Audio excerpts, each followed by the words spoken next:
Olá, queridos amigos, tudo bem com vocês? Sejam bem-vindos ao nosso canal Fala Sério Pastor. É bom ter vocês aqui e hoje nós vamos de profecia.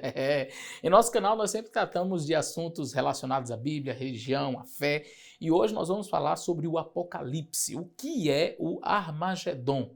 Que guerra é essa que o Apocalipse fala? O Armagedon, o Armagedon. Tem filmes, né, com este nome, inclusive, o Armagedon. É o fim de tudo. O que será o Armagedon? Então, fica com a gente até o final desse vídeo e eu tenho certeza você vai gostar. Aproveite e já compartilhe esse vídeo com seus amigos, tá bom? E deixa o seu like aí.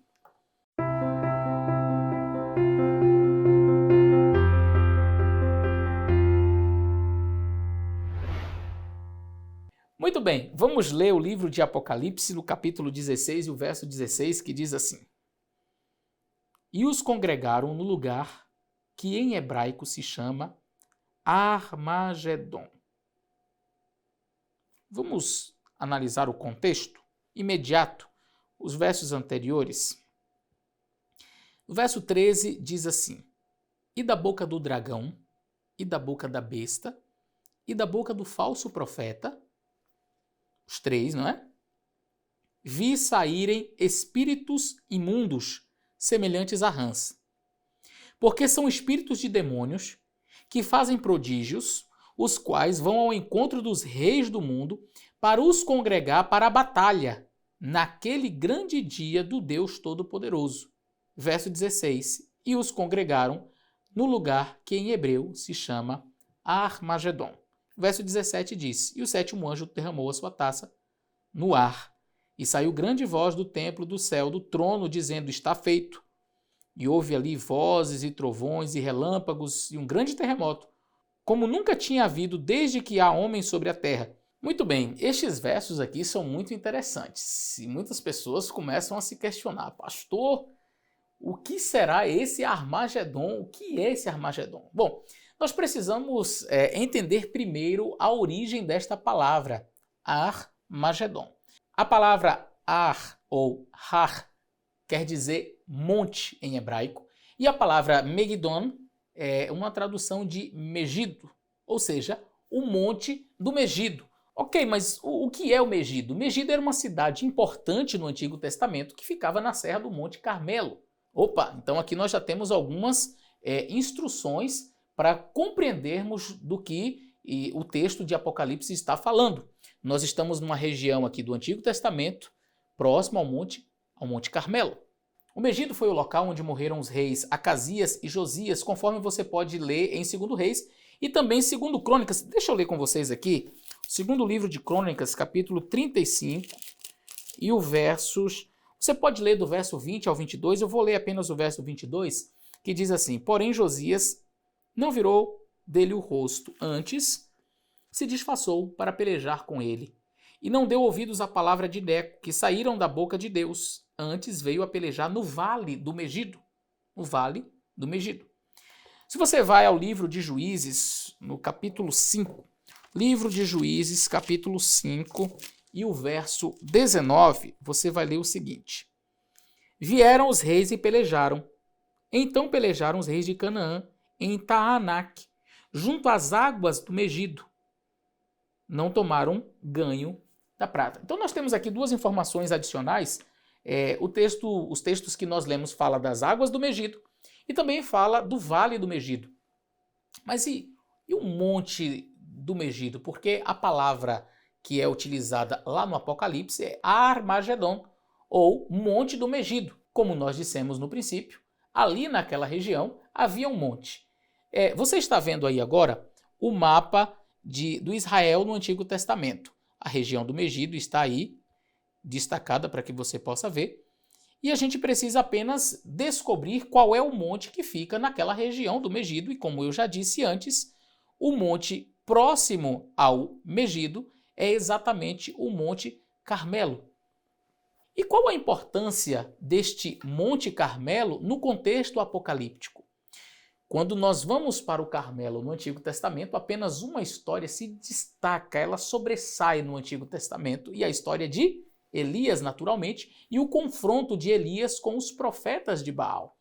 Ali nós temos um profeta de Deus enfrentando um profeta falso. Ali nós temos um rei de Israel que deveria preservar os princípios de Deus e ajudar o seu povo a andar nos caminhos de Deus, casando-se com uma mulher que era ímpia, idólatra e que instituiu não somente a idolatria, mas a impiedade ali em Israel. Então nós temos uma mistura da religião com o Estado, nós temos o aspecto religioso sendo trazido por Jezabel com os profetas. Ela tinha 450 profetas para Baal e 400 profetas de Azera.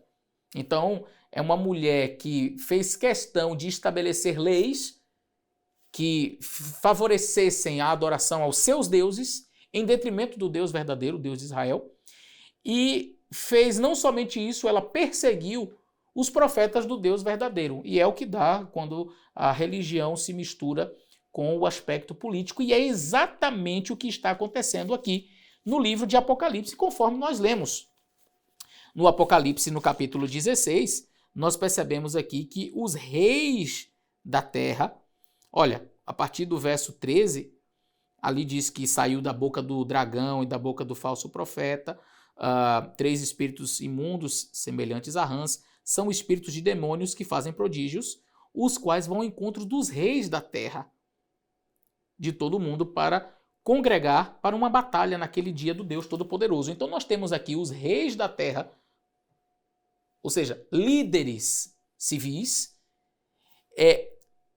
unindo-se a espíritos enganadores. O dragão, que é uma representação de Satanás, a besta, que é uma representação do poder romano, e o falso profeta, que é uma representação do protestantismo apostatado. Então, estes 3, em uma união com os reis da terra, estabelecerão leis e regras para perseguir o povo de Deus. E assim como aconteceu na época de Elias, da mesma forma acontecerá nos últimos dias a perseguição ao povo de Deus. Eu tenho aqui, inclusive, anotado alguns aspectos muito interessantes que vinculam o episódio de Elias no Monte Carmelo com o que está acontecendo aqui no livro de Apocalipse. Haja vista que a palavra Armagedon quer dizer o Monte do Megido, como já falamos. O Monte Carmelo é o único monte que está naquela região. Portanto, o que nós estamos lendo aqui em Apocalipse, este encontro dos reis da terra com a besta, né, os 3 espíritos imundos que saem da besta, do dragão e do falso profeta,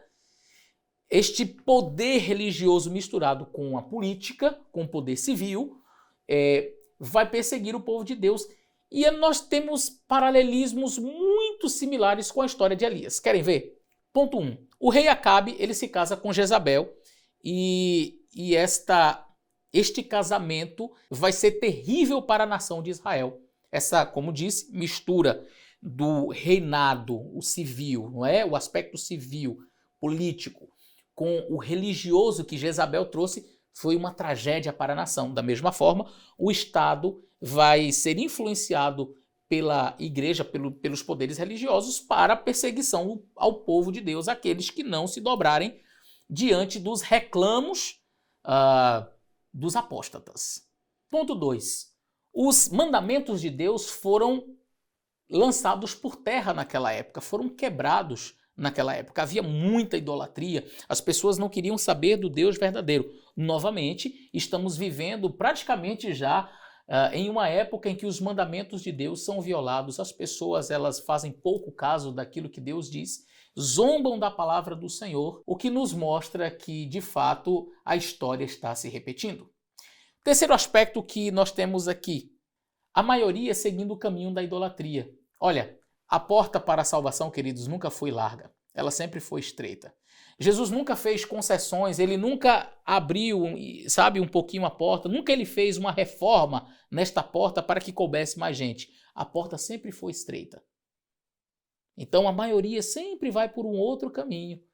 E igualmente na época de Elias, quando nós tínhamos a maioria seguindo Baal, seguindo aquelas divindades, igualmente nos dias de hoje a idolatria tem tomado conta, e eu falo isso em diversos aspectos, na nossa sociedade. O próximo ponto, o quarto ponto, Um homem foi levantado por Deus para fazer frente, para pregar contra, para alertar a nação de Israel dos perigos em que ela estava incorrendo. Da mesma forma, Deus também levanta um povo hoje para proclamar a tríplice mensagem angélica, para dizer ao povo deste mundo que Jesus Cristo está voltando e de que nós precisamos nos preparar, precisamos abandonar os pecados, pecados acariciados, pecados que nos afastam do Senhor, precisamos abandonar e precisamos viver uma vida de santidade com o nosso Deus. Finalmente, entre as similaridades existentes entre o episódio de Elias no Monte Carmelo e o que nós estamos aqui analisando no livro de Apocalipse, nós temos de fato a disputa entre o Deus verdadeiro e o Deus falso. E há um sinal identificador daquele Deus verdadeiro, e este era o sinal de fogo. Quando descesse o fogo do céu, ficaria claro que aquele era o Deus verdadeiro.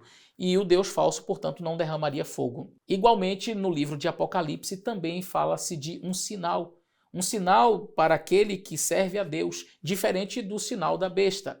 Um sinal daquele que é obediente à palavra de Deus. Há uma disputa, há uma guerra, há uma tensão. E há aqueles que aceitam o sinal de Deus e aqueles que não aceitam o sinal de Deus, que são selados naturalmente com o sinal da besta. Para você descobrir qual é o sinal de Deus é muito simples. Você precisa vir ao livro de Ezequiel, abra sua Bíblia no livro de Ezequiel, e ali estará claramente Ezequiel, eu vou ler com vocês, capítulo 20, e o verso 12 e 20, que dizem: Também lhe dei os meus sábados para que servissem de sinal entre mim e eles, para que soubessem que eu sou o Senhor que os santifica. E o verso 20 diz: Santificar os meus sábados servirão de sinal entre mim e vós, para que saibais que eu sou o Senhor, vosso Deus. Nós temos um sinal. E esta tensão entre aqueles que observam os mandamentos de Deus em sua totalidade e aqueles que dizem assim: não, esse mandamento aqui já passou, esta tensão vai ser acirrada, a tal ponto de que leis serão impostas para aqueles que são observadores do sábado do Senhor, e eles serão perseguidos. Aqueles que não quiserem observar o sábado do Senhor e preferirem observar um outro dia que não foi aquele estabelecido por Deus, por exemplo, o domingo, vão arrumar as mais diversas desculpas para esta desobediência. Precisamos proteger a terra, e é o clima, e etc. Jesus ressuscitou no domingo. Enfim, as desculpas serão as mais variadas para justificar uma falsa observância a um dia que não foi estabelecido por Deus. Esta será a última guerra. É uma batalha espiritual. É uma batalha entre as forças do bem e as forças do mal. Será uma batalha que ocorrerá pouco antes da volta de Jesus. Quando os filhos de Deus forem perseguidos e terão que fugir, ou você observa os mandamentos de Deus, ou você observa aquilo que a tradição humana vai impor. E qual será o fim desta guerra? O aparecimento do nosso Senhor Jesus Cristo, que virá para reclamar aqueles que são seus, para levar os seus filhos aos céus. Sim, o Armagedon terá um final feliz para aqueles que servem a Deus, para aqueles que decidirem obedecer a Deus, custe o que custar.